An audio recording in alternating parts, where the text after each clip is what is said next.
Prologue. The eternal storytellers long before cities were built of marble, before ships carried men across the wine-dark sea, before kings carved their names into stone, there were stories. Around the flickering light of a fire, people told each other who they were, where they had come from, and why the world was the way it was. The Greeks, more than any other ancient people, shaped these stories into myths. To them, myths were not children's tales. They were truths spoken in the language of wonder.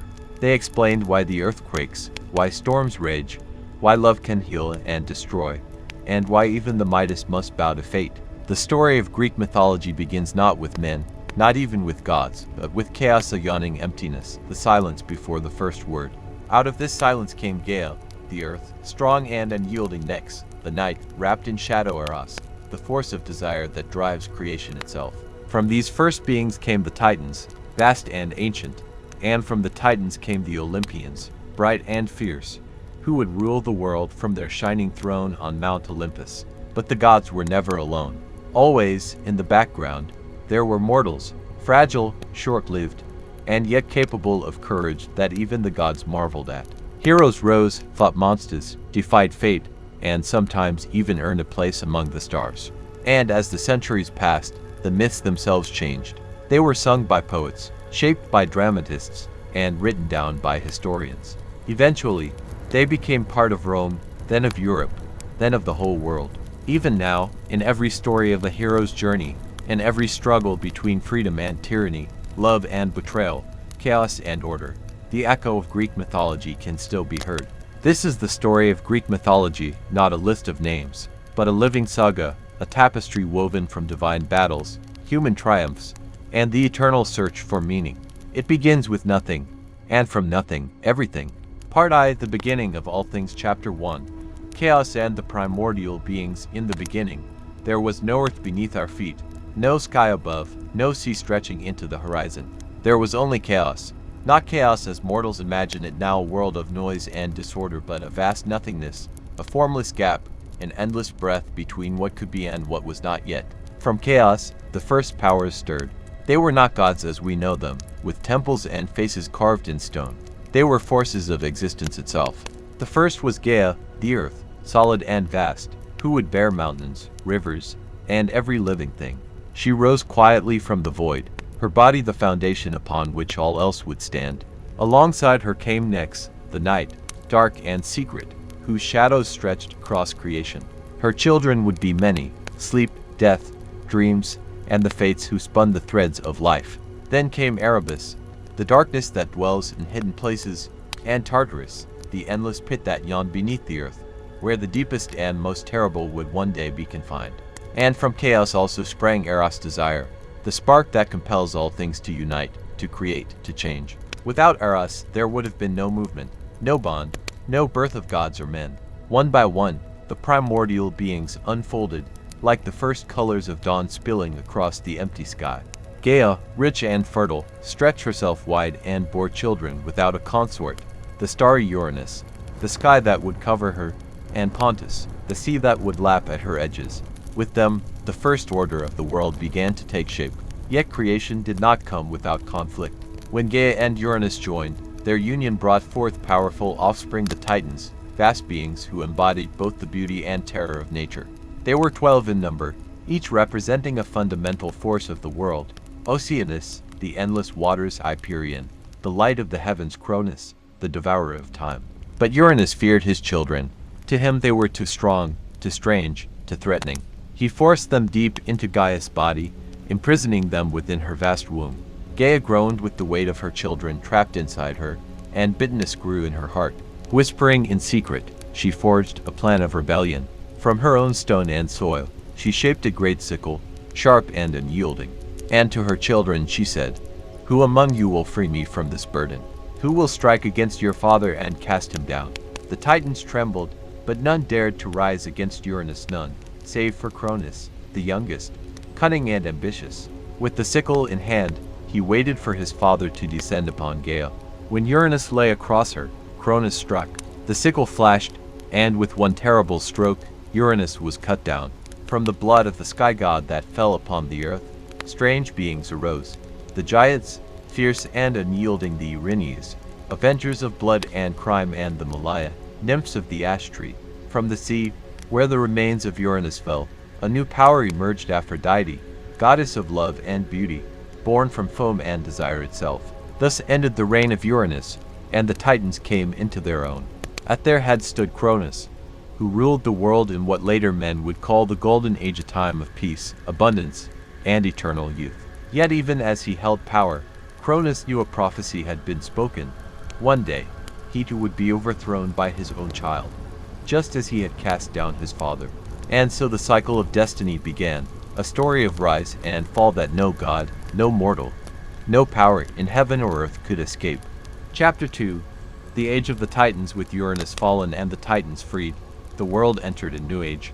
Cronus, youngest of the 12, now bore the sickle that had brought down the sky, and with it, he crowned himself ruler of creation. The heavens no longer pressed down upon Gaia, and for a time, balance seemed restored. Cronus ruled with his sister and consort, Rhea, a goddess of earth and motherhood. Together they brought forth children who would one day change the world.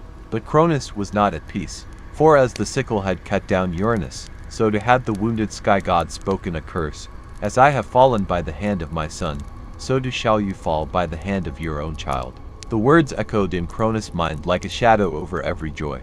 Fear made him cunning, and cunning made him cruel. Each time Rhea bore a child, Cronus devoured it whole, swallowing life before it could rise against him.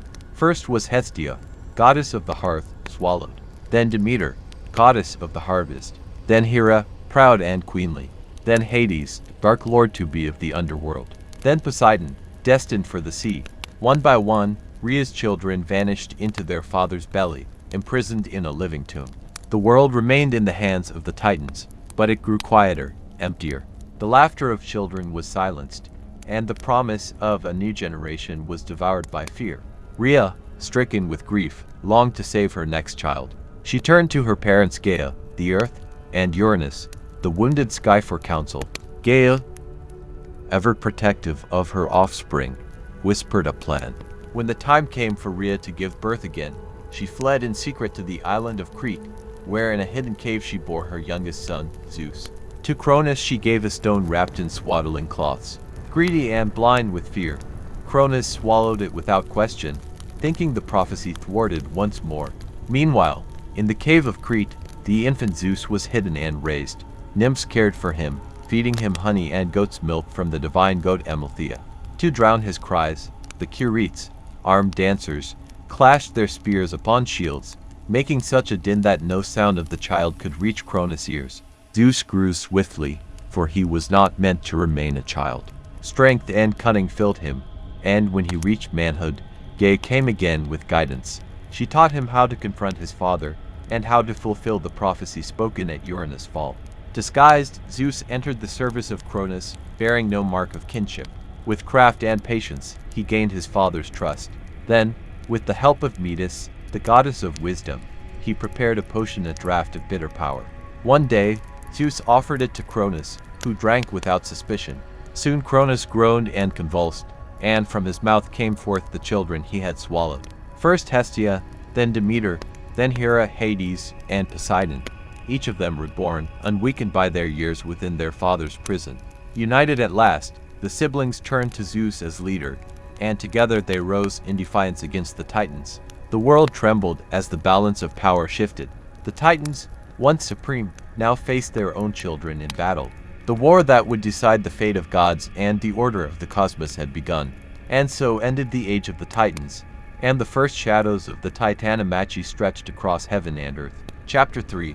The Titanomachi. The world had never seen such a war. It was not fought with mortal armies, nor with swords and shields alone. It was a war of cosmic forces, a clash of generations, where mountains could be hurled like stones and the earth itself trembled beneath the weight of battle. At the heart of it stood Zeus, newly risen, flanked by his siblings, Hestia, Demeter, Hera, Hades, and Poseidon. Together they swore to bring down the old order of the Titans and claim their place as rightful rulers of the cosmos. But the Titans were vast and ancient, and their king, Cronus, was cunning. Upon Mount Othrys, his stronghold, he gathered his brothers and sisters, mighty Oceanus, fiery Hyperion, Atlas the Indomitable, and others whose strength had been feared since the dawn of time. For 10 years, the war raged. Gods and titans met in thunderous combat, and yet neither side could claim victory. The sky shook with the strikes of Hyperion's fiery chariot, the seas rose in fury with Oceanus' wrath. Zeus hurled thunderbolts stolen from the stormy heavens, but even these could not break the stalemate. It was Gaia, once again, who whispered counsel. She told Zeus of the ancient allies, buried deep within Tartarus, the Cyclopes and the Hecatonchires. Once imprisoned by Uranus, they had suffered long in darkness. If freed, they might lend their strength to the Olympians. Zeus descended into the depths of Tartarus, past the gates of shadow and the rivers of night. There he found the Cyclopes, giant smiths with a single blazing eye bound in chains. With his lightning, he shattered their bonds. Grateful, the Cyclopes swore allegiance to him and, in return, bestowed upon him gifts of power. To Zeus, they gave the thunderbolt, weapon of storm and justice. To Poseidon, they gave the trident, with which he could shatter the seas. To Hades, they gave the helm of invisibility, cloak of shadow and fear. From their forges, these weapons blazed with divine might, and with them the balance of the war began to turn. The Hecatonchires, too, were freed beings of 100 hands and 50 heads, monstrous yet loyal. Their strength was beyond imagining. With each swing of their arms, they hurled boulders as if they were pebbles, mountains as if they were stones. Armed with new allies, the Olympians rose with fury. Zeus' thunderbolts split the sky, Poseidon shook the earth and sent waves crashing against Othrys. Hades, unseen, struck terror into the hearts of the Titans. The Hecatonchires rained destruction from above, while the Cyclopes forged ever more weapons of flame and storm. The battle reached its climax in a storm of fire and stone. Cronus fought fiercely, but the prophecy that haunted him since his father's fall could not be denied. One by one, the Titans were driven down, overwhelmed by the fury of the younger gods. Defeated, the Titans were bound in chains unbreakable and cast into the depths of Tartarus, sealed away behind bronze gates, guarded forever by the Hecatonchires. Atlas, who had fought with unmatched defiance, was given a unique punishment. He was condemned to bear the weight of the sky upon his shoulders for all eternity, holding apart heaven and earth. At last, the war was over. The Titanomachi had ended, and the world belonged to the Olympians. On the summit of Mount Olympus, Zeus gathered his siblings and declared the order of their reign. The cosmos was divided. To Zeus, the sky and the throne of kingship. To Poseidon, the sea and all its creatures. To Hades, the underworld and the realm of the dead. To the others, Hera, Demeter, and Hestia, domains of marriage, harvest, and the sacred hearth. So began the age of the Olympians, an age of glory, struggle, and endless tales. Yet even as thunder rolled across Olympus, whispers stirred of new threats, giants yet unborn, monsters unchained, and fate itself, which no god could escape. Part E, The Reign of the Olympians, Chapter 4. The rise of Mount Olympus. When the dust of the Titanomachi settled, the world lay silent. The mountains that had been hurled as weapons rested in jagged heaps, the seas churned with the memory of battle, the very sky still bore the scars of thunderbolts. Yet in the stillness, a new order was taking root. At the summit of Mount Olympus, the victors gathered. No mortal eye had ever seen such a place, a mountain that touched the heavens, crowned with shining palaces of marble and gold. Here the air was ever clear, untouched by storm or decay. Here ambrosia flowed, and nectar gave strength and immortality. It was on this peak that the new rulers of the cosmos chose to make their throne. At the center of Olympus stood Zeus, king of gods and men. His thunderbolt gleamed as a symbol of authority, but power alone could not hold the world together. The Titans had ruled by fear, and Cronus had devoured his own children. Zeus would rule differently, or so he claimed.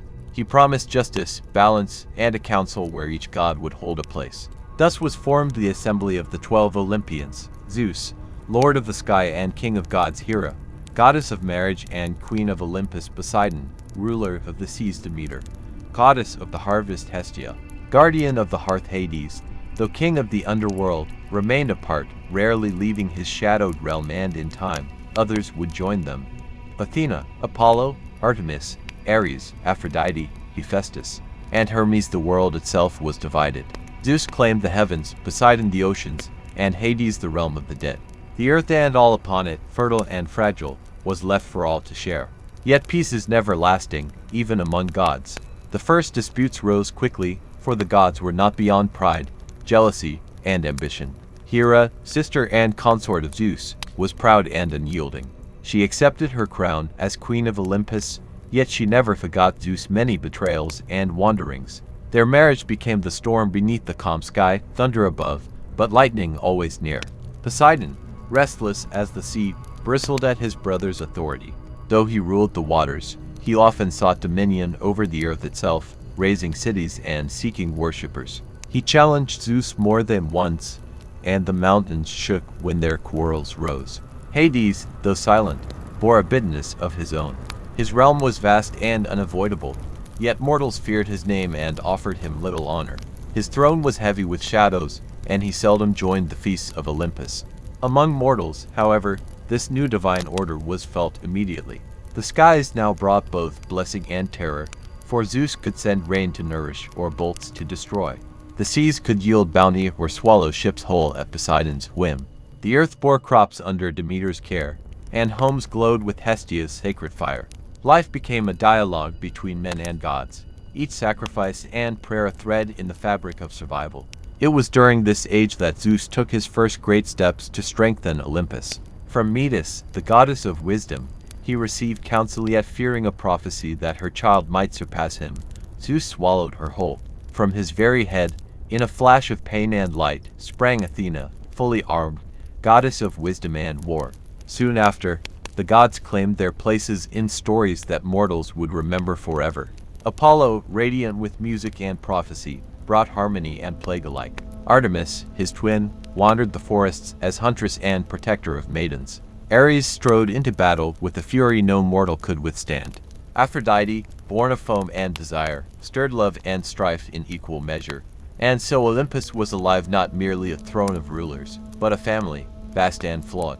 They feasted, quarreled, plotted, and loved, their passions spilling endlessly into the mortal world. But even as they celebrated their triumph, the earth itself began to rumble once more. For deep beneath the soil, from the blood of Uranus and the anger of Gaia, a new generation of enemies stirred the giants, and beyond them, the monstrous Typhon.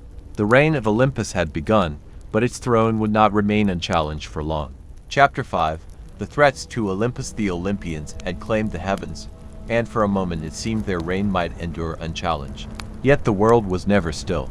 From the very beginning, strife was woven into the fabric of creation, and those cast aside by fate began to stir. The giants and the earth's wrath when Cronus struck down Uranus. Drops of the sky god's blood had seeped into the soil of Gaia. From that mingling of violence and earth, a new race was born. The giants, towering, fierce, and filled with hatred for the Olympians, they carried the rage of their mother, who had never forgiven Zeus for chaining the Titans in Tartarus. Led by their strongest, Alcyoneus and Porphyrion, the giants stormed against Olympus. The battle that followed the Gigantomachy shook the world as fiercely as the Titanomachi before it.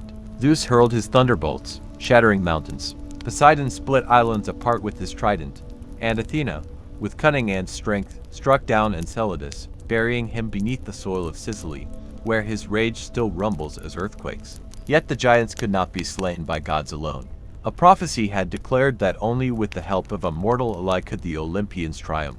So Zeus called upon Heracles, son of Zeus and a mortal woman, who had not yet risen to his full glory but was destined to be the greatest of heroes. With his bow and strength, Heracles felled Alcyoneus, and with him the tide turned. The giants were defeated, many buried beneath lands and seas, their writhing bodies giving birth to volcanoes and storms. Still, their memory lingered, a reminder that the earth itself could rise against Olympus. Typhon, the monster of monsters, but Gaia's wrath was not yet spent. From the depths of Tartarus, she brought forth a creature greater than any god or giant, Typhon, a storm of flesh and flame, with 100 serpent heads, each breathing fire and poison. His eyes blazed red, his wings darkened the sky, and his voice was the scream of every beast at once. When Typhon rose, even the gods trembled. Many fled to Egypt, disguising themselves as animals to escape his fury. But Zeus stood firm. With thunderbolt in hand, he faced the monster in a battle that split heaven and earth. Typhon's hand seized the sky, his coils wrapped mountains, his fire scorched valleys. Yet Zeus struck again and again, lightning against flame, storm against storm. At last, with one final bolt, he cast Typhon down into Tartarus, binding him beneath Mount Etna, where his fury still bursts forth as fire and ash.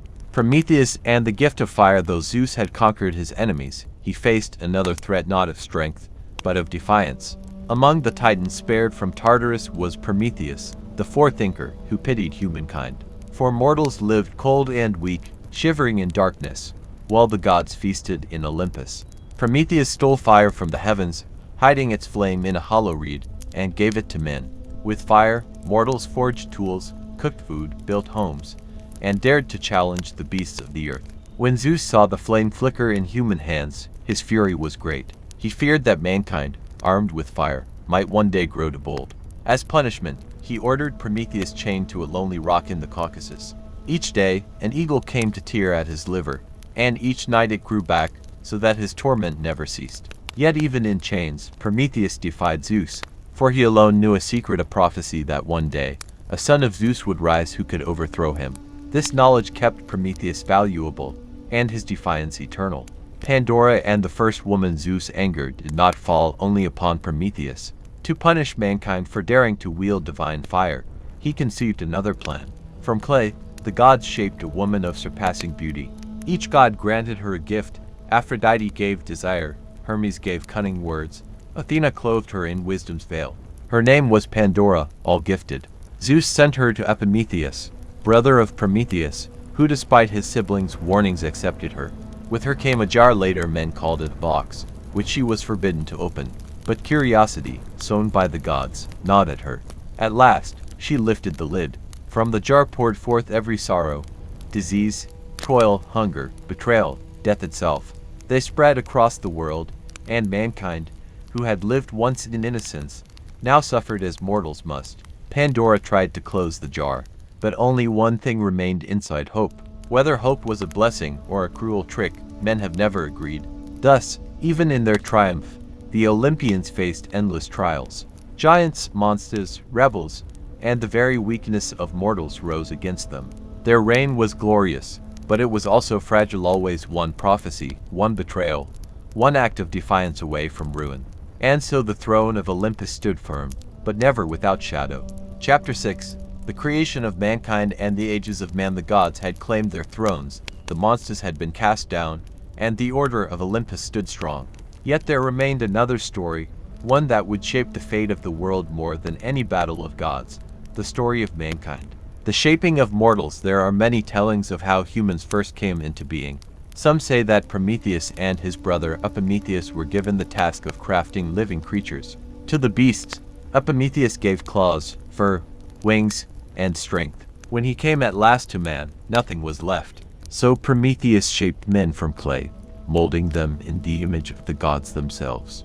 Athena breathed into them the spark of life, and thus mankind rose fragile, naked, and weaker than the beasts, but with minds quick and hands skilled. Others whispered that men were born from the very earth, springing from the soil of Gaia as grass grows and rivers flow. Still others believed they came from the blood of the giants, mixed with earth after their defeat, making mortals at once noble and violent. Whichever tale is true, the destiny of mankind was bound to the will of the gods. The 5 ages of men. The poets tell us that the life of humanity was not always as it is now. Hesiod, who sang of the old days, spoke of 5 great ages through which men passed, each one further from perfection than the last. The golden age. In the beginning, men lived as though they were gods. It was the reign of Cronus, before Zeus' thunder ruled the sky. There was no toil, no grief, no war. The earth gave freely, and men knew neither sickness nor death. When their time came, they simply drifted into sleep, their spirits becoming guardians of the living. The Silver Age. But the Golden Age could not last. Under Zeus, the Silver Age arose.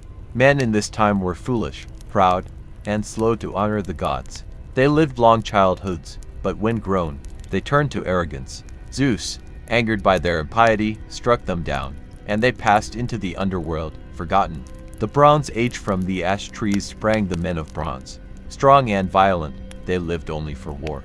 Their weapons were bronze, their homes of bronze. Their very hearts seemed hard as metal. They destroyed themselves in endless strife, and when they perished, they sank into Hades, nameless and unremembered. The Heroic Age. Yet not all was ruin. After the Bronze came an age unlike the others, the Heroic Age. Here arose the mighty figures whose deeds would echo forever: Heracles, Perseus, Achilles, Odysseus, and many more. These men were greater than ordinary mortals, often born of both God and human. Some, at death, were granted peace in the Isles of the Blessed, where eternal spring reigns. The Iron Age. Last of all came the Age of Iron, the age of Hesiod himself, and of us. A time of toil, sorrow, and decline. Men labor by day, suffer by night, and find little justice. The bond between family weakens, greed and violence rule, honor fades. In this age, even the gods seem distant, though they watch still from Olympus. So the story of mankind is not one of steady growth, but of decline, from gold to silver, from bronze to iron. Yet within that decline shines the light of the heroic age, as if the gods themselves, pitying men, placed within them sparks of greatness before casting them into shadow. Zeus' punishments and humanity's place. Zeus, wary of mankind's boldness, weighed mercy against wrath. Fire had given men strength, yet Pandora's jar had filled their lives with sorrow. It was balance, of a kind, the eternal tension between blessing and curse. Still, Zeus decreed that mortals must never forget their place. He sent storms to humble them, earthquakes to remind them of his might, and fate itself to bind them, so that no man might escape death. Yet the gods also granted gifts. Demeter gave grain, Dionysus would later give wine, Athena wisdom, and Apollo prophecy. Thus mankind lived between blessing and punishment, always fragile, always striving. The gods feasted in Olympus, but mortals prayed below, offering sacrifice and song, hoping for favor, fearing divine wrath. And so the tale of humanity began not apart from the story of the gods, but woven into it, like a thread of clay in a tapestry of gold. Part 3, Heroes and Mortals. Chapter 7, Heracles, the divine hero among mortals. No name rang louder than that of Heracles. His life was a paradox, born of divine blood yet condemned to suffering, blessed with unmatched strength yet cursed with endless trials. In him, the fate of man and the will of the gods met in constant struggle. Birth of a hero. Zeus, ever restless in his desires, looked upon Alcmene, a mortal princess of Thebes, and was struck by her beauty. Disguising himself as her husband, Amphitryon, he lay with her. From this union came a child destined for greatness, Heracles. But greatness often stirs envy. Hera, queen of the gods, knew of Zeus' betrayal and swore vengeance upon the boy before he had even drawn his first breath. As Heracles lay in his cradle, she sent two serpents to slay him. Yet the infant seized them with his tiny hands and crushed the life from them, laughing as if it were a game. Already, his destiny was clear. The madness and the curse. Heracles grew into a man towering above all others. His strength was unmatched, his courage boundless. Yet Hera's hatred never slept. In a moment of divine wrath, she struck him with madness. Seized by frenzy, he slew his own wife and children, a crime that weighed heavier than any burden he could bear. When the madness faded, Heracles stood in horror at what he had done. Seeking atonement, he turned to the oracle of Delphi. There, the priestess, inspired by Apollo, declared his path. He must serve his cousin, King Eurystheus of Mycenae, and perform whatever labors were demanded of him. Only then could he be cleansed of blood and win his place among the gods. The 12 labors. So began the most famous trials in all of Greek myth, the 12 labors of Heracles. The Nemean lion, a beast with a hide no weapon could pierce. Heracles strangled it with his hands, and from its skin made his impenetrable cloak. The Lernaean hydra, a serpent with many heads, each time one was cut off, two grew back. With the aid of his nephew Iolaus, Heracles burned the stumps and crushed the immortal head beneath a rock. The Cyrenian hind, a golden horned deer sacred to Artemis. Heracles pursued it for a year before capturing it unharmed, appeasing the goddess with respect. The Erymanthian bore, a monstrous boar of the mountains, subdued and carried alive to Eurystheus, who cowered in terror at the sight. The Augean stables, filth of centuries, filled the stables of King Augeas. Heracles, with cunning rather than strength, diverted 2 rivers to wash them clean in a single day. The Stymphalian birds, bronze-beaked, man-eating creatures. With Athena's aid, Heracles drove them into the sky and shot them down with arrows. The Cretan bull, father of the Minotaur, this wild bull ravaged Crete. Heracles seized it with his bare hands and brought it back alive. The mares of Diomedes, flesh-eating horses, tamed only when Heracles fed them their cruel master. The belt of Hippolyta, queen of the Amazons, offered her girdle willingly, but Hera spread lies, turning the Amazons against him. Heracles fought and triumphed. The cattle of Geryon from the far west he brought back the red cattle, slaying the three-bodied giant Geryon. The apples of the Hesperides golden fruit from the garden of the gods, guarded by a dragon. Heracles tricked Atlas into fetching them, then bore the sky on his shoulders until Atlas was forced to return. The capture of Cerberus' last and greatest labor, to descend into the underworld and bring forth Cerberus, the three-headed hound of Hades. With no weapon but his strength, Heracles wrestled the beast and dragged it to the surface, proving that even death itself could not hold him. The apotheosis of Heracles. Even after the 12 labors, Heracles' life was filled with strife. He fought monsters, kings, and even the gods themselves. He joined the Argonauts, sacked cities, and wandered the earth in restless toil. Yet his fate was always to suffer. In the end, betrayed by jealousy, he was given a poison cloak. The venom burned his flesh, and his mortal body could endure no more. In agony, he built a funeral pyre and lay upon it, ready for death. But Zeus, at last, had pity on his son. As the flames rose, lightning struck, and Heracles was lifted from the pyre. His mortal shell perished, but his divine spirit ascended. On Olympus he was welcomed among the gods, reconciled even with Hera, who gave him her daughter, Hebe, as wife. Thus Heracles, once cursed, found eternal glory. He became not just a hero but a god, his labors sung forever as the measure of strength, endurance, and redemption. Chapter 8. Perseus and the slaying of Medusa. Before Heracles wrestled lions and bent the will of death, there was another whose courage shaped the path of heroes, Perseus, the slayer of Medusa. His story begins, as many do in Greek myth, with a prophecy. The prophecy of Acrisius. King Acrisius of Argos longed for a son, but the gods gave him only a daughter, Dana. Seeking his fate, he turned to the oracle of Delphi. The words he heard struck fear into his heart. You shall have no son, but your daughter's child shall bring about your death. Terrified, Acrisius sought to outwit prophecy. He built a bronze chamber beneath the earth, sealed like a prison, and there he confined Dana, so that no man might come near her. But Zeus, who saw beauty wherever it dwelt, looked upon Dana with desire.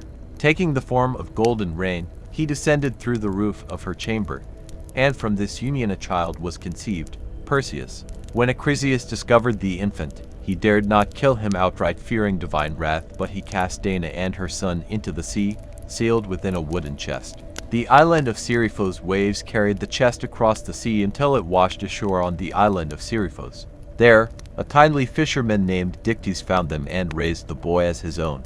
Perseus grew strong and brave, but fate was not done with him. The king of the island, Polydex, desired Dana for himself. Yet Perseus, protective of his mother, stood in his way. Polydex, scheming, devised a plan to rid himself of the young hero. Feigning a marriage, he demanded a gift from every man of the island. Perseus, poor and proud, had nothing to offer. Mocked by the court, he declared in youthful folly, "Name your gift, and I shall bring it, even if it be the head of Medusa herself." The court laughed, but Polydex seized upon the words. He commanded Perseus to do exactly that, slay Medusa, the Gorgon whose gaze turned men to stone. The quest begins. Perseus set forth, but the gods had not forgotten him. Athena, goddess of wisdom, and Hermes, fleet messenger of Zeus, guided his path. They gave him gifts to aid his quest: Hermes' winged sandals, a sword keen as light, and Athena's polished shield, bright as a mirror. To defeat Medusa, Perseus first needed tools hidden with degree, 3 ancient sisters who shared a single eye between them. Seizing the eye, he demanded their guidance, and they revealed the way to the nymphs who guarded the weapons of the gods. From them he received the helm of invisibility, the cabeces, a pouch to carry Medusa's head, and directions to the lair of the Gorgons. The slaying of Medusa. The Gorgons dwelled at the edge of the world, monstrous sisters with wings of bronze and serpents for hair. Of the 3, only Medusa was mortal. Her gaze could turn the bravest warrior to stone. Guided by Athena, Perseus approached while Medusa slept. He dared not look directly upon her, but used the shield as a mirror, creeping closer in silence. With one swift stroke, he struck her head from her body. From Medusa's blood sprang to beings, the winged horse Pegasus, and the giant Chrysaor, both children of Poseidon. Perseus placed the head in the pouch, its power undiminished, and fled as the other Gorgons shrieked in rage. Invisible beneath Hades' helm, he escaped their pursuit. The rescue of Andromeda. On his journey home, Perseus passed the coast of Ethiopia, where he beheld a maiden chained to a rock. She was Andromeda, daughter of King Cepheus and Queen Cassiopeia. Her mother had boasted of her beauty, angering Poseidon, who sent a sea monster to ravage the land. Andromeda had been offered as sacrifice. Perseus, moved by her plight, descended from the sky. With Medusa's head, he turned the beast to stone, freeing her. Grateful, Cepheus gave him Andromeda as wife, and together they returned to Seriphos. The fulfillment of prophecy back on Seriphos, Perseus found Polydex threatening his mother. Without hesitation, he unveiled Medusa's head, turning the tyrant and his court to stone. Dictys, his foster father, was made king in his place. At last Perseus journeyed to Argos, where fate awaited. Acrisius, his grandfather, still feared the prophecy. When Perseus competed in games, he hurled a discus that, carried by the wind, struck Acrisius and killed him. Thus the oracle was fulfilled, though not by design. Perseus reigned long and well, founding dynasties, honored by gods and men alike. When his time came, he too was set among the stars, his image shining in the night sky as a reminder of courage and destiny. Chapter 9. Theseus, king of Athens in the sun-drenched hills of Attica, where olive trees swayed like silent witnesses to the centuries, a boy was born whose destiny would intertwine with the fate of Athens itself. Theseus, son of Aegeus, king of Athens, and Aethra, a princess of Trozen, was no ordinary child. Prophecies whispered of a hero who would unite the city, confront the monstrous, and embody the very soul of Greek courage. From his earliest days, Theseus was marked by signs, the strength in his arms, the cleverness in his mind, and a curiosity that could not be restrained. The first trials of Theseus were not of monsters, but of identity. His father, Aegeus, had left a sword and a pair of sandals under a heavy rock, with instructions that the boy should lift the rock when strong enough, take the items, and journey to Athens. This task, seemingly simple, symbolized the threshold between boyhood and heroism. When the young Theseus finally lifted the stone, he did more than reveal his father's gifts, he revealed his readiness to claim a place among men and gods alike. The journey to Athens was fraught with challenges, each encounter a test of body, wit, and morality. On the winding roads, Theseus faced bandits and brigands, men who preyed upon travelers and left bodies unburied by the roadside. One by one, Theseus overcame them, not merely by strength but by strategy. Periphetes, the club-wielding robber, fell to the clever use of his own weapon. Sinis, who bent pine trees to fling passers-by to their deaths, was defeated by his own device. In these confrontations, the hero's character emerged, justice tempered with cunning, strength guided by intellect. Tales of these deeds spread ahead of him, reaching Athens as whispers of a young hero destined to challenge both man and fate. Upon arrival in Athens, Theseus' presence was both a threat and a promise. The city had long been haunted by a dark tribute. Every 9 years, 7 young men and 7 young women were sent to Crete, where the monstrous Minotaur awaited in the labyrinth designed by Daedalus. Theseus, aware of his destiny and the cries of his people, resolved to end this cycle of horror. He volunteered to join the sacrificial tribute, not as a victim, but as a champion, guided by the threat of Ariadne, daughter of King Minos, who secretly fell in love with him. Her gift, the spool of golden thread, symbolized human ingenuity and trust in the face of divine or monstrous power. The labyrinth itself was a marvel of fear and architecture, twisting corridors where light and shadow danced like spirits. Within this winding prison, the Minotaur, half-man, half-bull, embodiment of rage and gluttony, lurked, a creature of unnatural strength and fury. Theseus confronted it not as a mindless force, but as a hero aware of the responsibility of power. With sword in hand and courage in heart, he slew the beast, ending the sacrificial terror and reclaiming hope for Athens. Yet even in triumph, the narrative of human error lingered. In the excitement of victory, Theseus forgot to hoist the white sails as a sign of safe return, a small oversight that would summon tragedy upon his father. The return journey, triumphant yet shadowed by misfortune, highlighted the intertwining of human agency and fate. Aegeus, seeing the black sails on the horizon, assumed the worst. In grief and despair, he cast himself into the sea, which thereafter bore his name, the Aegean. Thus, even in victory, the hero's path was inextricably linked with sorrow, teaching that heroism often carries consequences beyond the battlefield. Theseus inherited not just the kingship of Athens but the weight of legacy, the reminder that mortal actions are bound by both fortune and error. Theseus' reign was defined not only by martial prowess but by civic vision. He consolidated the scattered communities of Attica, founding the Synoikismos, the political unification that transformed Athens from a collection of villages into a city-state of strength and culture. His reforms in law and governance reflected the dual nature of Greek heroism, the capacity to confront physical monsters and the courage to confront social challenges. In Theseus, myth and history merged. He became a symbol, an exemplar of human potential when guided by intelligence, bravery, and justice. Legends grew around Theseus as the centuries passed. He engaged in further adventures, encounters with bandits, Amazons, and gods, each narrative an exploration of human character against divine or monstrous forces. Yet, amid these tales, a consistent thread emerged. Theseus embodied the tension between destiny and choice. The Minotaur was slain not merely by strength but by foresight. The city was unified not only by authority but by vision.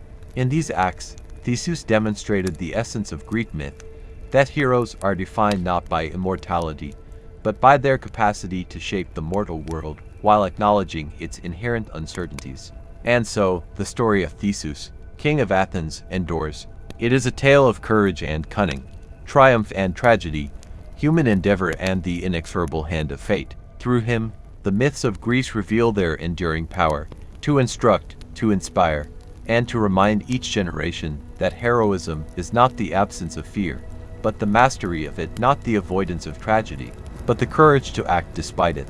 In the echoes of his deeds, the people of Athens and all who hear the tale are called to reflect on the balance of wisdom and strength, of action and consequence, that defines both myth and life. Chapter 10. Jason and the Argonauts. In the twilight of Thessaly's rolling hills and misted valleys, where rivers whispered of distant lands and mountains guarded secrets of old, Jason was born to a fate shaped by prophecy and shadowed by usurpation. The son of Ason, rightful king of Iolcus, he entered a world already caught in the inexorable currents of ambition and treachery. Ason's throne had been stolen by his half-brother Peleus, a man whose cunning rivaled his cruelty. From his infancy, Jason's life was entwined with deception, exile, and the relentless pursuit of justice. The hero's journey, as all Greek myths insist, begins not with triumph but with displacement, and Jason's was no exception. Raised in secrecy by the centaur Chiron, master of wisdom, music, and medicine, Jason learned not only the arts of survival but the subtleties of leadership and the responsibilities of power. Chiron, whose lineage bridged the mortal and divine, imparted lessons both practical and philosophical. He taught Jason to discern character, to measure courage not in rash acts but in tempered decision, and to respect the interplay of fate and choice. Under Chiron's tutelage, Jason grew strong and wise, blending youthful vigor with a contemplative mind, a combination that would define his legend. When Jason reached manhood, he returned to Iolcus, confronting the shadow of Peleus with courage tempered by intelligence. Yet the throne could not be reclaimed by confrontation alone. Prophecy dictated a path fraught with peril and mythic challenge. Peleus, wary of an oracle's words, pronounced that he would yield only if Jason retrieved the golden fleece, an artifact of divine origin and unimaginable power. Here, myth and history converge. The fleece was more than a prize. It symbolized kingship, legitimacy, and the favor of the gods. Jason's quest would be both a political maneuver and a heroic trial, uniting mortal ambition with divine mandate. To assemble a crew worthy of such a task, Jason sought companions whose skills and courage matched the magnitude of the challenge. These were the Argonauts, heroes of renown, each a legend in his own right. Heracles, Orpheus, Castor and Pollux, Atalanta, and many others joined the expedition, blending strength, intellect, and cunning. The ship, Argo, crafted by the master shipwright Argus and blessed by Athena, became more than a vessel. It was a microcosm of Greek heroism, a community where divine guidance met human endeavor. Each hero brought personal ambition, past deeds, and mortal flaws to the journey, creating a dynamic interplay of personalities that tested leadership and unity. The voyage to Colchis, on the distant edge of the known world, was a tapestry of adventure, danger, and divine intervention.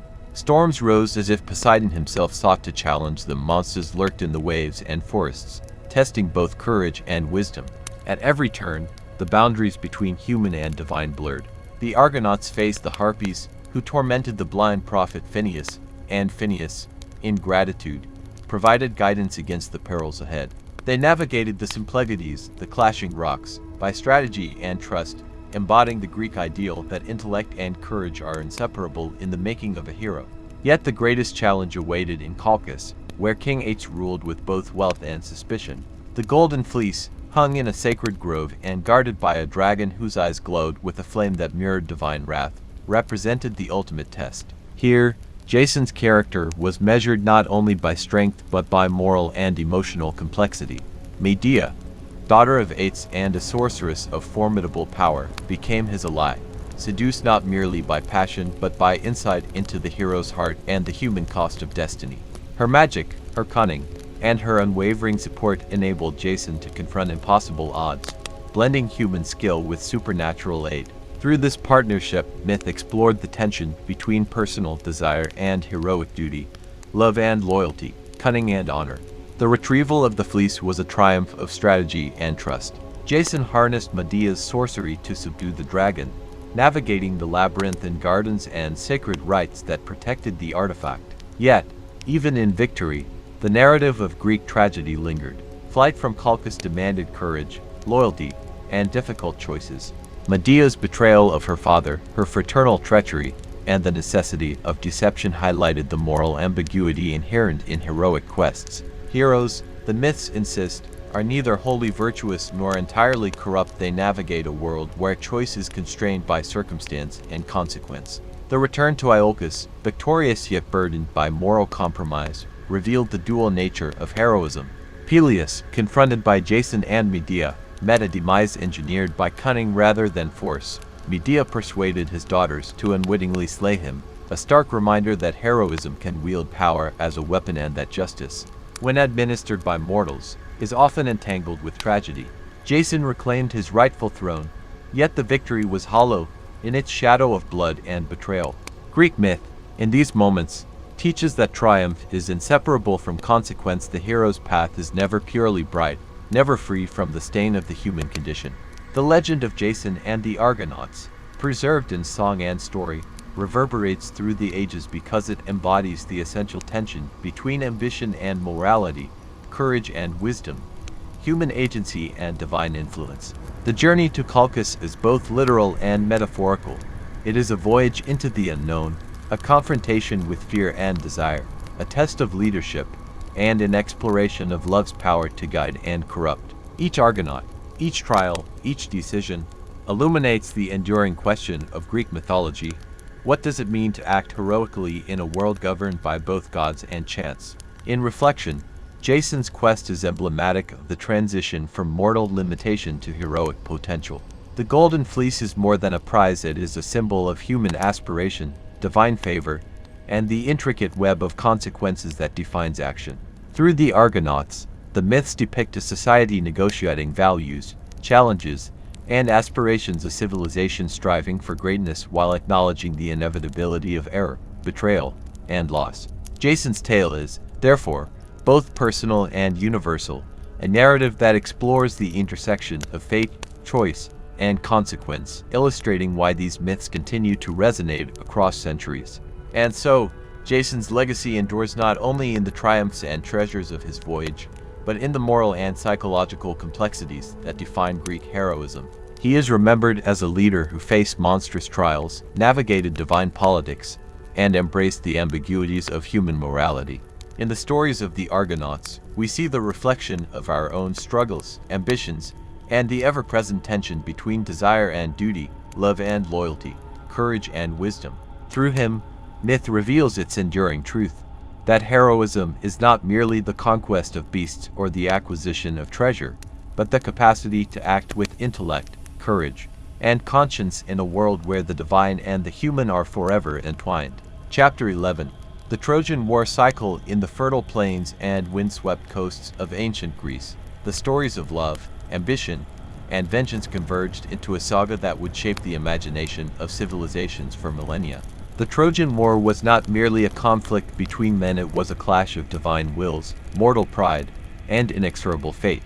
Its origins were seated in both human folly and the caprice of gods, demonstrating the complex interplay of desire, honor, and destiny that Greek mythology so vividly portrays.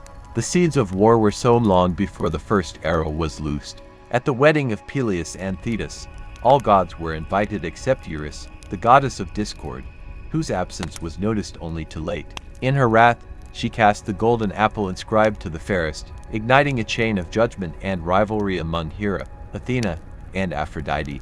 The mortal prince Paris of Troy was called to adjudicate, his choice influenced by promises both seductive and perilous. Aphrodite, in exchange for his favor, promised the love of the most beautiful woman in the world, Helen, queen of Sparta. Paris' decision, seemingly personal, set in motion a tragedy of epic scale, intertwining the fates of mortals and gods alike. Helen's abduction, or perhaps elopement, was more than a personal scandal. It became the symbol of violated honor, the pretext for war. Menelaus, her husband and king of Sparta, appealed to the oaths sworn by Helen's suitors, binding them to defend the chosen king against injustice. Across the Greek world, heroes and kings rallied under the banner of collective vengeance, their motivations ranging from loyalty and honor to ambition and desire for glory. The assembly of forces was itself a tapestry of Greek heroism, bringing together warriors whose names would echo through time: Agamemnon, Menelaus, Odysseus, Ajax, Diomedes, and countless others. Each hero brought unique strengths, temperaments, and flaws, creating a crucible in which mortal courage and divine influence would be tested. The journey to Troy was an odyssey in itself. Ships bore men across the Aegean, their passage marked by omens, storms, and encounters with forces both natural and supernatural. Along the way, prophecies and sacrifices shaped decisions, reflecting the Greek understanding that mortal will is always tempered by divine decree. When the armies reached the plains of Troy, they found not merely a city, but a civilization fortified by skill, loyalty, and pride. King Priam ruled with a blend of wisdom and paternal devotion. His sons, including Hector and Paris, embodying both the promise and peril of youth. In Troy, the war was not a battle of faceless enemies, but a collision of human communities, each convinced of its own justice. The war itself unfolded in a rhythm both relentless and tragic. Skirmishes and duels punctuated periods of tense negotiation, each encounter a study in strategy, valor, and fate. Achilles, son of Peleus and the sea goddess Thetis, emerged as the greatest warrior, his rage both a weapon and a curse. Hector, the noble defender of Troy, embodied the ideals of duty, family, and civic loyalty. Their confrontations, charged with mortal skill and divine favor, became emblematic of the larger conflict: courage tempered by vulnerability, heroism shadowed by mortality. The gods themselves, from Zeus to Athena, intervened openly and subtly, favoring, deceiving, and punishing according to whims and grudges, reminding mortals that no action occurs outside the gaze of divine power. The war was marked by acts of individual brilliance and collective suffering. Diomedes wounded gods, Ajax held the line with indomitable strength, and Odysseus demonstrated cunning that rivaled the gods themselves. Yet even in these moments of glory, tragedy was never far.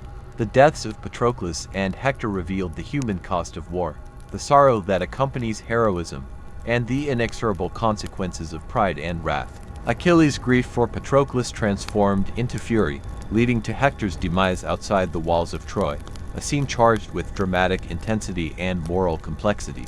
In each action, the myths illustrate the duality of human nature: valor intertwined with rage, loyalty shadowed by vengeance, and glory inseparable from loss. The fall of Troy itself was a testament to both ingenuity and the inexorable workings of fate. The stratagem of the wooden horse, conceived by Odysseus and executed with cunning, combined human intellect with divine foreknowledge. Trojans, deceived by appearances and their own hubris, brought doom into their city, demonstrating the peril of ignoring wisdom, the danger of pride, and the fragile boundary between perception and reality.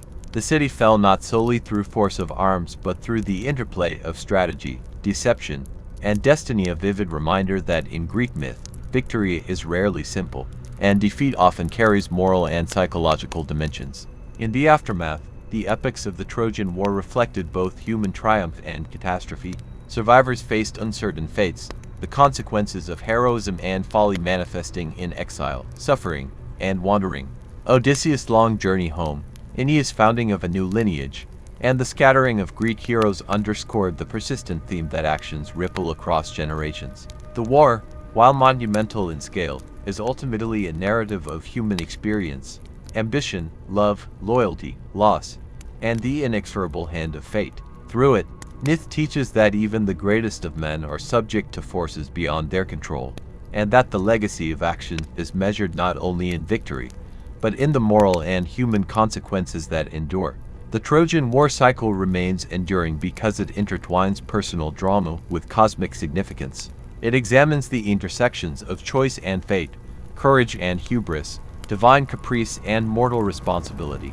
Its heroes are neither perfect nor wholly flawed, they are human, magnified by circumstance and myth. From Paris' fateful judgment to Achilles' wrath, from Hector's nobility to the cunning of Odysseus, each character embodies a facet of the human condition, mirrored against a backdrop of divine and historical scale. The stories persist not merely as tales of conflict but as reflections on morality, leadership, love, and the tragic beauty of human striving. In reflection, the Trojan War exemplifies the Greek understanding of heroism as an interplay of action, consequence, and divine observation. The cycle of events demonstrates that greatness comes with burden, that victory carries sorrow, and that the pursuit of honor is inseparable from vulnerability. Through these stories, the Greeks explored the eternal questions of human existence. How do we act when constrained by fate? How do we balance ambition with morality? How do we measure courage in a world ruled by forces beyond our control? The Trojan War answers these questions not with didactic certainty, but with narrative richness, dramatic tension, and the profound understanding that heroism is a complex, often tragic endeavor. Thus, the saga of Troy endures, etched into memory and imagination. It is a story of love and rage, of ambition and loss, of mortal striving beneath the gaze of gods. It is a testament to the power of myth to illuminate the human condition, to reflect the interplay of choice and destiny, and to endure as both warning and inspiration. In the tales of Achilles, Hector, Odysseus, and the myriad heroes and innocents caught in the whirlwind of war, we see the mirror of our own ambitions, errors, and hopes, a mirror that continues to resonate through the ages, reminding us that the essence of Greek myth lies not only in the deeds of heroes, but in the enduring truths about humanity itself. Chapter 12.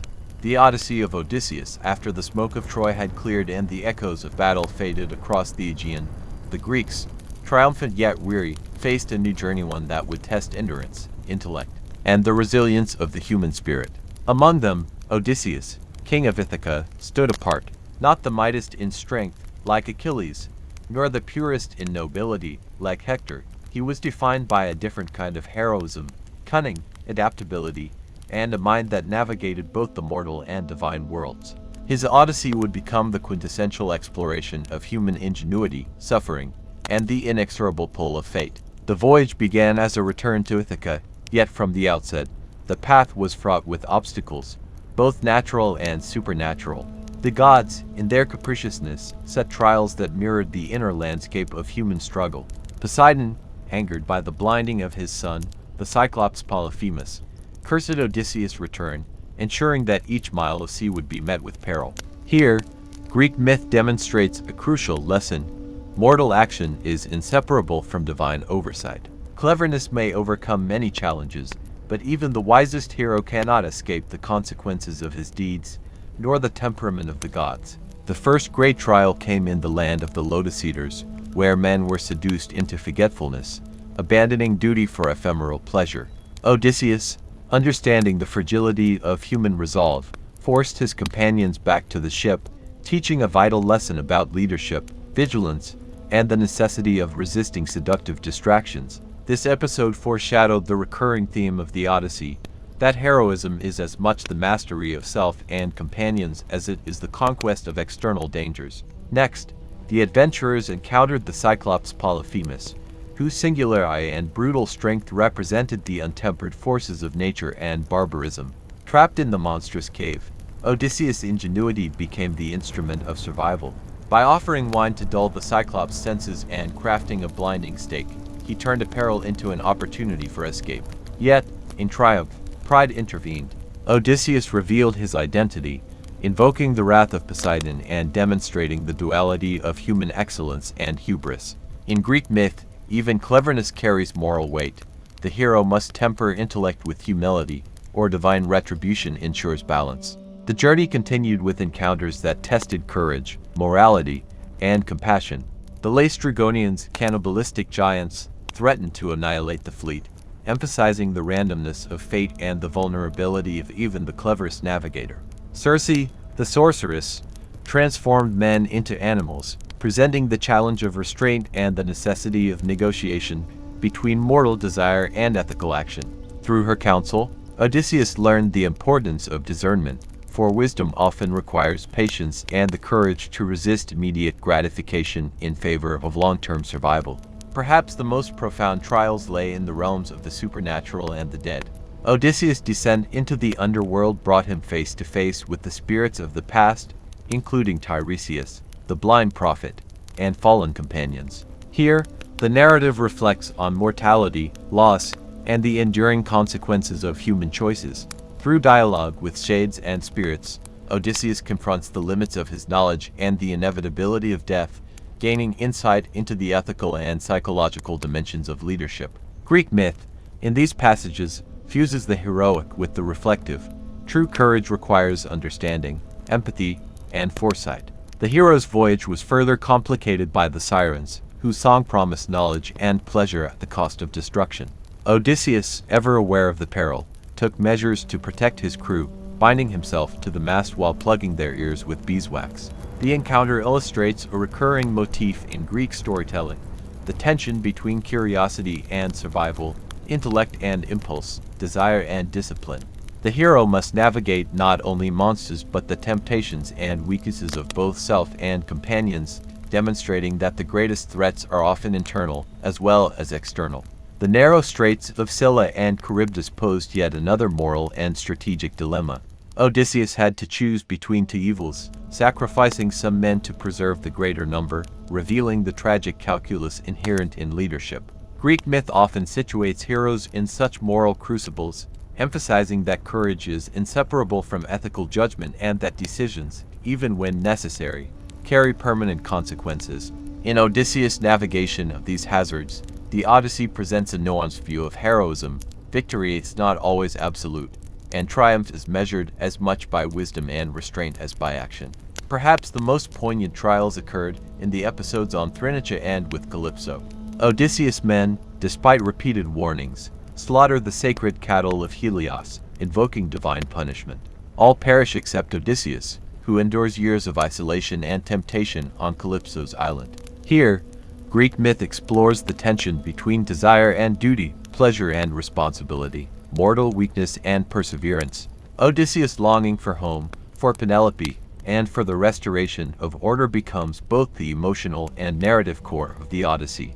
His heroism is not measured in feats of arms but in fidelity, patience, and the enduring hope that guides human action. Finally, after 20 years of conflict and wandering, Odysseus returns to Ithaca. Yet the conclusion of his journey is not a simple restoration. The palace is overrun with suitors, the embodiment of disorder, greed, and moral decay. Odysseus, disguised and patient, observes the corruption that threatens his household.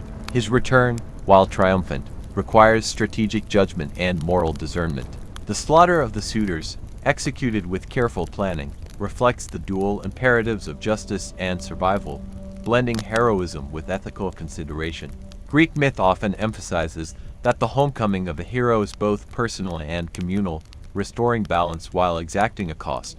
Odysseus' reunion with Penelope, marked by tests of loyalty and recognition, underscores the enduring human themes of trust, perseverance, and moral fortitude. The weaving of the shroud, the concealment of identity, and the final acknowledgement of his wife's wisdom highlight that heroism extends beyond physical exploits. It encompasses psychological insight, relational intelligence, and moral steadfastness. The Odyssey, in its conclusion, reaffirms that the hero's journey is both outward and inward, a navigation of the world and of the self.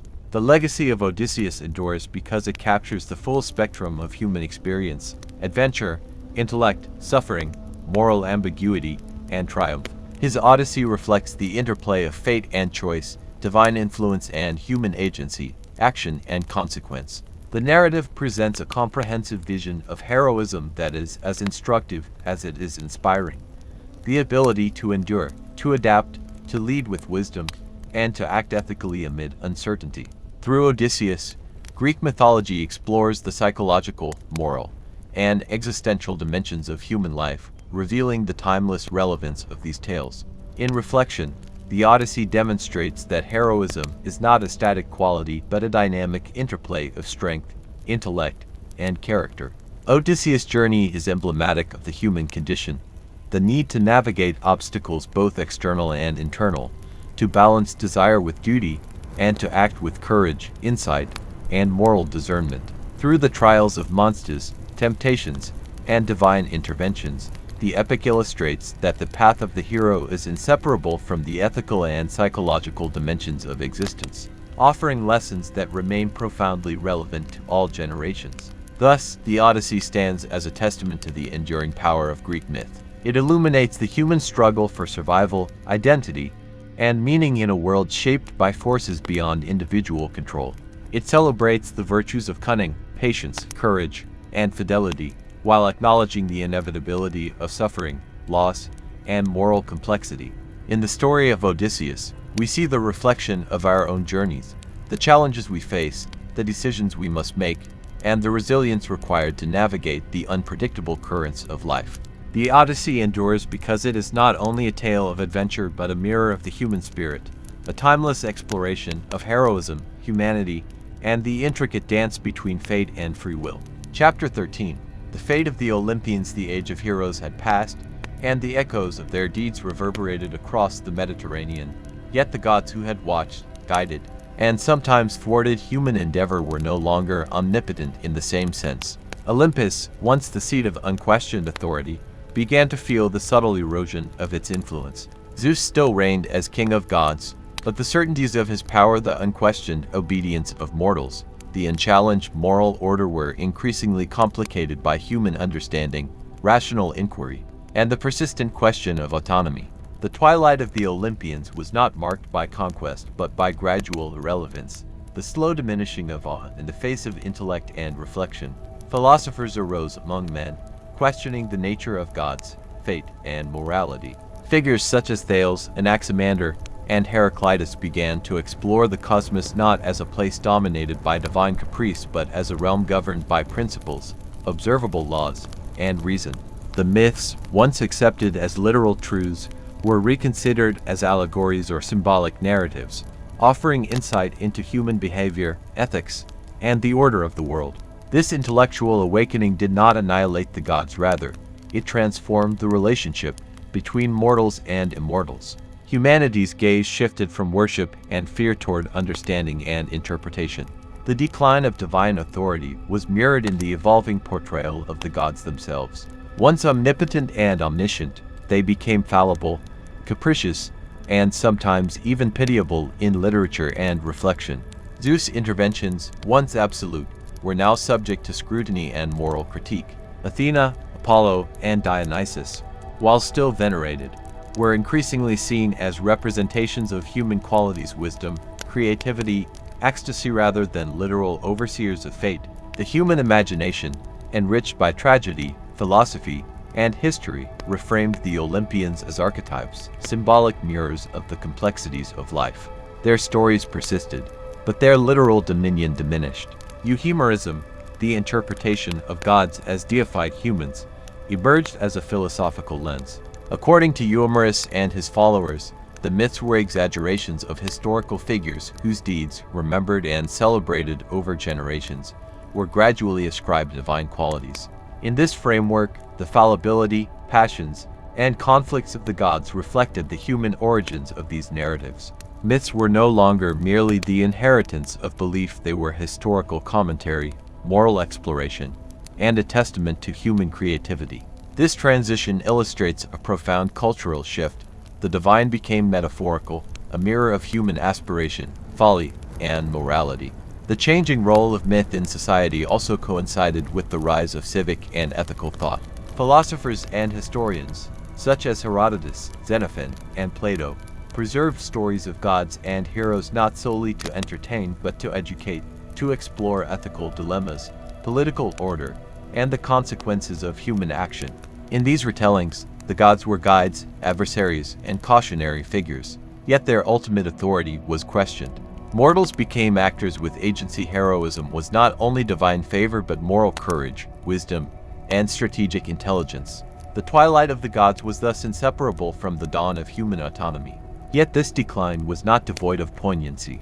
The Olympians, in literature and memory, remained powerful symbols of cosmic order, morality, and emotional resonance. The narratives of their interactions with heroes, the guidance of Athena, the vengeance of Hera, the temptations of Aphrodite continued to shape human understanding of courage, desire, and ethical choice. The fading of literal divine authority did not diminish the mythic lessons, it enriched them, highlighting the adaptability and interpretive power of storytelling. Humanity no longer feared Zeus' thunder alone, but reflected upon the principles and consequences embodied in his myth. The twilight of Olympus also coincided with historical and cultural transformations. Greek civilization expanded, encountering and integrating diverse cultures, from the Egyptians to the Persians. Heroes' exploits and divine narratives traveled with merchants, scholars, and soldiers, shaping collective memory and regional identity.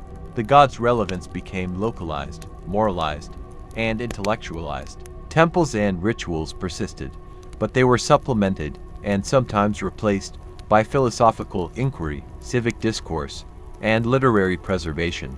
The divine, once an active force shaping daily life, became a subject of contemplation, reflection, and moral exploration. In Reflection, the fate of the Olympians illustrates the interplay between myth and human consciousness. As the Greeks gained insight into nature, ethics, and political order, the gods evolved from literal authorities into symbolic embodiments of human ideals, fears, and limitations. The narratives persisted not as unquestioned commands but as moral and philosophical instruments, guiding thought and imagination. Olympus did not vanish, it transformed, its power now residing in reflection, literature, and the enduring human fascination with the divine. This transition underscores the central lesson of myth. Its power lies not only in literal belief but in the capacity to illuminate, instruct, and inspire across generations. Thus, the twilight of the Olympians is not a story of defeat but of metamorphosis. The gods' authority diminishes as humanity grows, yet their narratives achieve immortality through literature, philosophy, and art. The moral and existential questions embedded in their tales, justice, courage, hubris, love, vengeance, remain as relevant as ever. Greek mythology, in this twilight, shifts from sacred authority to reflective mirror, demonstrating that the enduring power of these stories lies in their capacity to adapt, instruct, and resonate, even as the world and its understanding of the divine evolves. Chapter 14. From Myth to History. As the Olympians receded into symbolic archetypes and philosophical inquiry redefined the boundaries of mortal and divine, Greek mythology found a new life not in the rituals of worship but in the unfolding of history and cultural imagination. Myths, once literal accounts of divine intervention, evolved into interpretive narratives, illuminating human behavior, ethics, and societal organization. The transition from myth to history did not diminish their power, it transformed it, bridging the sacred and the temporal, the fantastic and the factual. One of the pivotal figures in this transformation was Alexander the Great. Born in Macedon under auspicious stars and tutored by Aristotle, he carried in his ambition the echoes of heroic narratives. Alexander's campaigns across Asia were not merely military conquests, they were deliberate acts of myth-making. He positioned himself as a living exemplar of Achilles, of Heracles, blending martial prowess with philosophical ambition. Cities were named, statues erected, and legends propagated, creating a tangible intersection between the mythic imagination and historical reality. Myths were weaponized as instruments of power. Divine favor legitimized rule, heroic precedent justified conquest, and narrative constructed identity. Alexander's integration of Greek mythology into his imperial vision illustrates a profound cultural synthesis. His armies traversed lands steeped in local traditions, encountering deities, heroes, and rituals alien to Macedonian understanding. By invoking familiar myths such as identifying himself with Achilles, Alexander created continuity between Greek cultural memory and his expanding empire. These stories became tools of governance, diplomacy, and social cohesion, demonstrating that myths are not static relics but dynamic instruments of political and cultural influence. The boundary between legend and history blurred, as the deeds of the living ruler mirrored those of the storied heroes of old. Following Alexander's campaigns, the Hellenistic world facilitated a widespread dissemination of Greek myths, merging them with local traditions and philosophical reflection. Cities became centers of artistic and literary production, where myths were immortalized in sculpture, mosaic, and dramatic performance. The gods, heroes, and narratives were codified, analyzed, and reinterpreted by scholars and poets, preserving their essence while adapting to new cultural and intellectual contexts. This period demonstrates the adaptability of myth. It survives not by rigid adherence to ritual, but through continual reinterpretation, reflection, and integration with human history. The Roman adoption of Greek myths further exemplifies this transformation. Romans, recognizing the power and narrative richness of Greek mythology, assimilated gods, heroes, and epics into their own cultural framework. Jupiter, Juno, and Minerva became the Roman analogues of Zeus, Hera, and Athena, yet their stories were reframed to reflect Roman virtues, civic duty, martial valor, and moral order. Heroes were incorporated into genealogical and historical narratives, with Aeneas serving as a bridge between Troy and Rome, linking mythic legacy to political identity.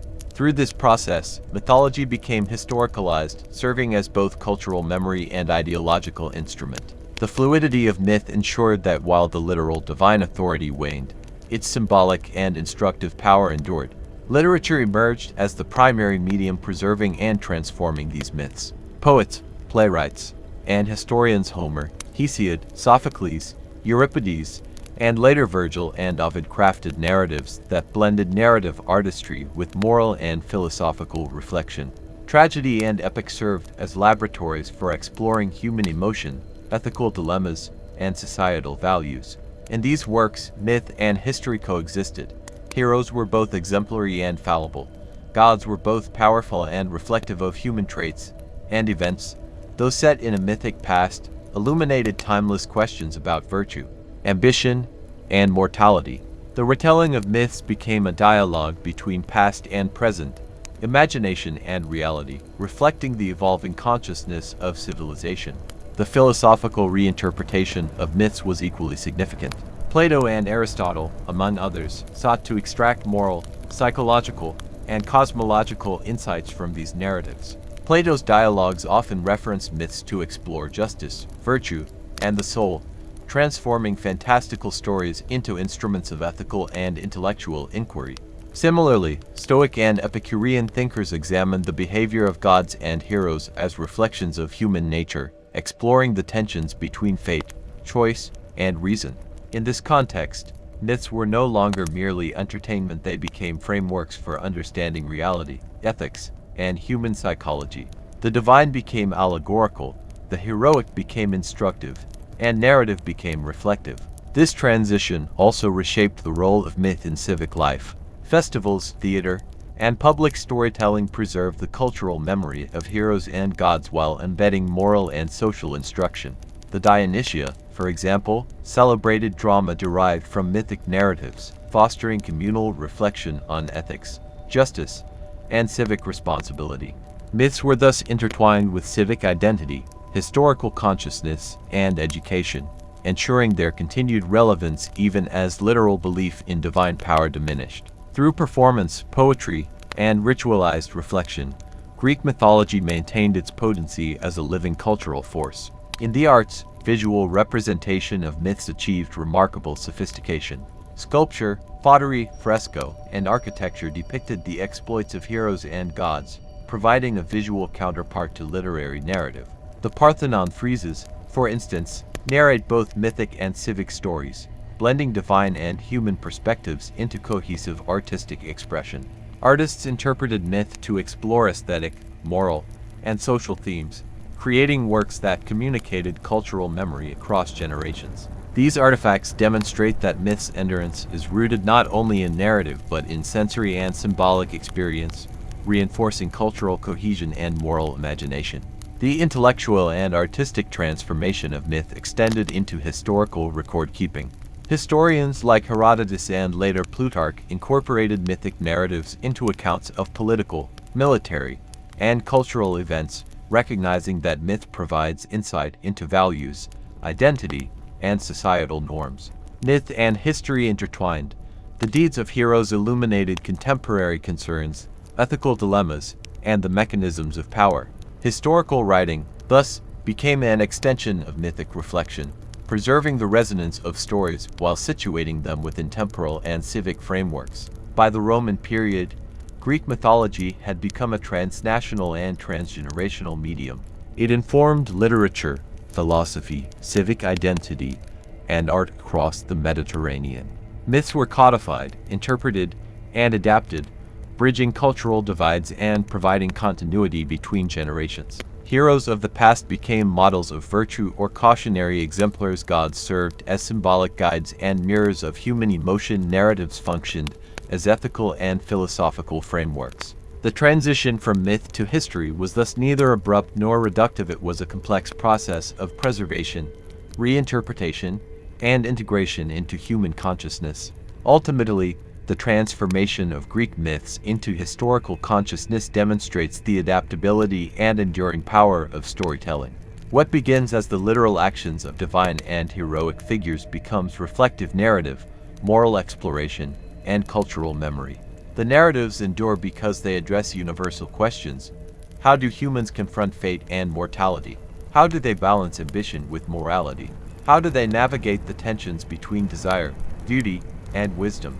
In evolving from ritual and belief to literature and history, myths retain their capacity to instruct, inspire, and resonate, proving that the stories of gods and heroes transcend the boundaries of time and belief. Thus, from the adventures of Odysseus to the campaigns of Alexander, from the tragedies of Greek drama to the histories of Rome, mythology serves as both mirror and map, reflecting human aspiration, fear, and moral complexity, while guiding understanding of the world and human action. The myth's transition into history is not a loss of magic but a refinement of meaning. Divine power gives way to symbolic resonance, heroic feats become ethical and political exemplars, and narrative becomes a medium through which human cultures understand themselves. Through this enduring transformation, Greek mythology remains a living, adaptive force, bridging imagination and reality, past and present, the mortal and the eternal. Epilogue: the eternal legacy of Greek mythology through the corridors of time, across the hills, seas, and cities of the ancient world. Greek mythology has persisted not as mere stories of gods and heroes, but as enduring reflections on the human condition. From the primordial chaos to the twilight of the Olympians, from the feats of Heracles to the wanderings of Odysseus, these myths have provided a lens through which humanity has examined courage, morality, ambition, and fate. They are mirrors, refracting the complexities of life into narratives that instruct, inspire, and resonate. The myths endure because they grapple with questions that are as old as civilization itself. What does it mean to act heroically? How do humans confront mortality, suffering, and the capriciousness of fate? What is the balance between desire and duty, ambition and ethics, love and vengeance? In the stories of the Greek gods, humans see reflections of their own virtues and flaws. In the tales of heroes, they recognize both the potential for greatness and the inevitability of error. Through myth, abstract concepts justice, wisdom, courage, and hubris become tangible, dramatized in the lives of beings whose powers may be divine, yet whose struggles are profoundly human. The narratives also endure because of their flexibility. While they originated in religious ritual and oral tradition, Greek myths adapted over centuries to meet the intellectual and cultural needs of successive generations. Philosophers, historians, and poets transformed the tales into instruments of reflection and inquiry, exploring ethical dilemmas, political organization, and human psychology. Historians used myth as context for understanding the past. Dramatists and poets used it to probe the emotions and choices that define humanity. Each retelling, each reinterpretation, ensured that the myths remained vibrant and relevant, capable of teaching and inspiring even as belief in literal divine intervention waned. Moreover, Greek mythology has served as a bridge between cultures. Its stories, carried by Alexander's campaigns, by trade, and later by the Roman adoption of Hellenic culture, became a shared narrative heritage across the Mediterranean and beyond. Heroes and gods, though embedded in Greek identity, spoke to universal themes: love, vengeance, loyalty, courage, and the human confrontation with mortality. In this way, myths transcended their origins, shaping art, literature, and philosophy across time and geography. They are as much a product of human imagination as they are a record of cultural memory. In the modern world, the resonance of Greek mythology is no less profound. The figures of Olympus, the labyrinths of Crete, and the seas traversed by Odysseus continue to populate literature, cinema, and art, reminding us that the questions they pose remain unresolved. Heroes and villains alike illuminate our moral choices. Divine caprice echoes in the unpredictability of life. The interplay between fate and human agency mirrors our own struggles with circumstance, chance, and ambition. Greek mythology persists because it does not offer simple answers. It offers mirrors in which to examine the self, society, and the universe. The myths also endure as a testament to the power of narrative itself. By weaving together history, philosophy, and imagination, they create worlds in which humans and gods coexist, where choices carry weight, and where consequences resonate across generations. They demonstrate that storytelling is not merely entertainment, it is a vessel for cultural memory, moral reflection, and the transmission of knowledge. Through myth, humanity learns to navigate both the seen and unseen forces that shape existence, to reflect upon its own nature, and to aspire toward understanding and virtue.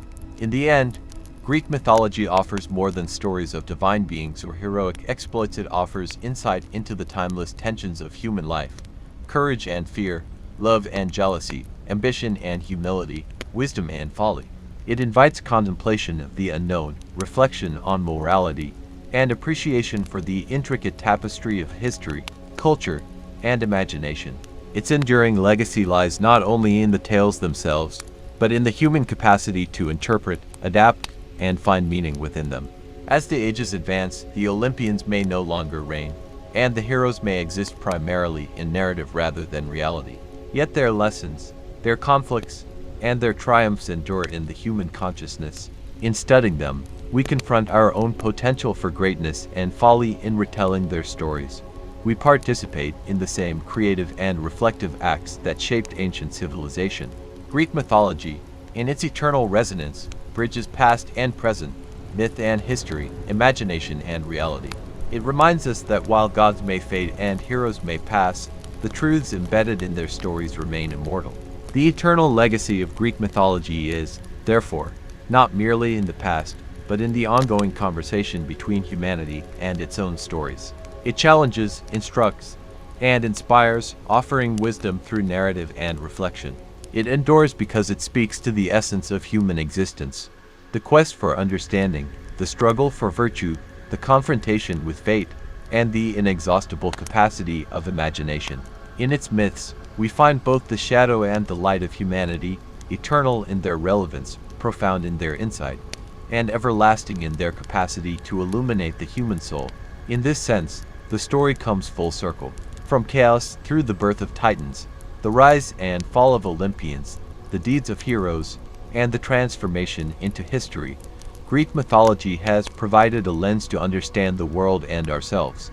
It remains a guide, a mirror, and a canvas upon which generations project their questions, fears, and aspirations. The myths endure, timeless and adaptable, because they do more than recount the past.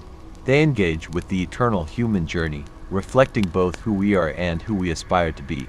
Through their narratives, we glimpse the interplay of mortality and immortality, the dance of fate and choice, and the profound capacity of a story to shape understanding, culture, and consciousness across the ages.